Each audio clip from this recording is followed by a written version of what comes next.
కారణంగా దుబారా ఖర్చులు తగ్గించుకోమని వ్యాఖ్యానించిన ప్రధాని నరేంద్ర మోడీని ప్రతిపక్షాలు కావాలనే ఉద్దేశంతోనే రాద్ధాంతం చేస్తున్నారని బీజేపీ ఓబీసీ మోర్చా రాష్ట్ర అధ్యక్షుడు గంధమల్ల ఆనంద్ గౌడ్ వ్యక్తం చేశారు. ప్రధానమంత్రి పిలుపు మేరకు గంధమల్ల ఆనంద్ గౌడ్ అంబర్పేట తన నివాసం నుంచి బీజేపీ రాష్ట్ర కార్యాలయానికి సైకిల్ పై బయలుదేరారు. ఈ సందర్భంగా ఆయన మాట్లాడుతూ అనవసరమైన ఖర్చులు పెట్టకుండా అత్యవసరమైతేనే తప్ప కారు, బైక్ పై ప్రయాణించాలని సూచించారు. దేశ సంక్షేమాన్ని దృష్టిలో పెట్టుకొని పెట్రోల్, డీజిల్ పొదుపులో భాగంగా నరేంద్ర మోదీ ఇచ్చిన పిలుపు మేరకు నేను కొంత డీజిల్ ని పొదుపు చేయాలని నిర్ణయించుకున్నానని ఆయన తెలిపారు.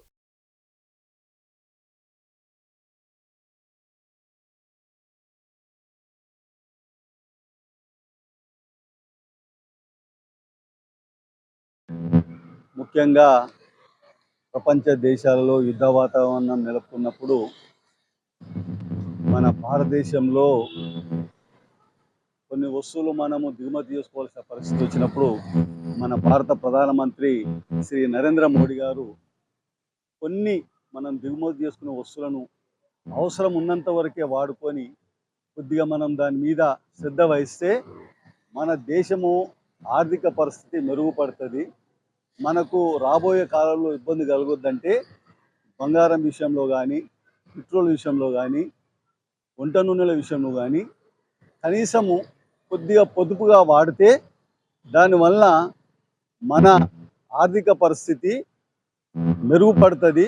మనం ఇతర దేశాల వల్ల నష్టపోయే అవకాశాలు తక్కువ ఉంటాయి కాబట్టి అవసరం ఉన్న మేరకు మాత్రమే వాడుకోవాలి అని చెప్పిన సందర్భంలో పురస్కరించుకొని ఈరోజు నేను బీజేపీ ఓబీసీ మోర్చా రాష్ట్ర అధ్యక్షుడిగా నేను రోజు స్టేట్ ఆఫీస్కు బయలుదేరుతాను.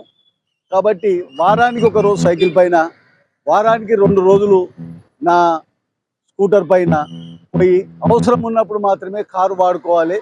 లోకల్గా తిరిగినప్పుడు కనీసము ఈ సైకిల్ మీద తిరిగితే లేకపోతే లోకల్ ట్రాన్స్పోర్ట్లలో తిరిగితే మన వంతు బాధ్యతగా ఈ దేశానికి సేవ చేసిన అవుతారు. కానీ ఈ ప్రతిపక్షాలు ఏంటంటే దీన్ని గగ్గోలు పెడుతున్నాయి. ఎందుకంటే దేశం ఆర్థిక పరిస్థితి నష్టపోవాలి. దేశ పరిస్థితి నష్టపోయి మన నరేంద్ర మోడీ గారి పాలన బాగలేదని బదనాలు చేయని ఆయన చెప్పింది బంగారం కొనొద్దనిలే, కార్ల మీద తిరగొద్దనిలే, పొదుపు చేద్దాం.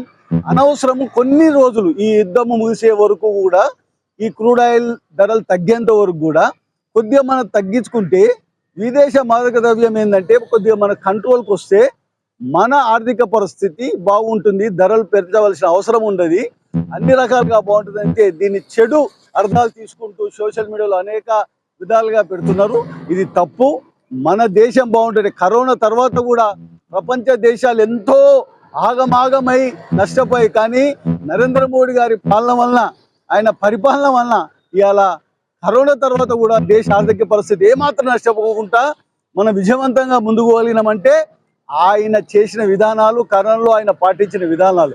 అదేవిధంగా ఇవాళ ప్రపంచంలో యుద్ధ పరిస్థితి ఉన్నప్పుడు ఆయన చెప్పిన మాటలు పాజిటివ్గా తీసుకొని పాటిస్తే మన దేశానికి మంచిదైతే మన ఇంటికి కూడా మంచిదవుతుంది. కాబట్టి ఈ ఉద్దేశం చేసుకొని ప్రతి ఒక్కరు అనవసరము ప్రయాణాలు ఉన్నప్పుడు మీరు అందరు కలిసిపోతే బెటర్. ఒక్కొక్కరు ఒక్కొక్క కారు పైన లేకపోతే ఒక్కరు వెళ్ళినప్పుడు అవకాశం ఉన్నా కానీ మన సౌకర్యాలు, ప్రజా సౌకర్యాలు ఉన్న ట్రాన్స్పోర్ట్ను వాడుకోకుండా పోవడం కానీ కొన్ని రోజులు మాడుకుంటే మన దేశానికి మంచిదని విషయం చెప్పి దాన్ని పాటిస్తూ నేను కూడా వారానికి ఒక రోజు రాష్ట్ర కార్యాలయానికి, ఎందుకంటే అంబర్పేట నుంచి నాకు దగ్గరనే కాబట్టి ఒక రోజు సైకిల్ పైన, 2 రోజులు బైక్ పైన, అవసరం ఉన్నప్పుడు కారు తీసుకొని పోతే తెలియదు. సో మీరందరూ కూడా ఈ విధంగా పాటించాలి.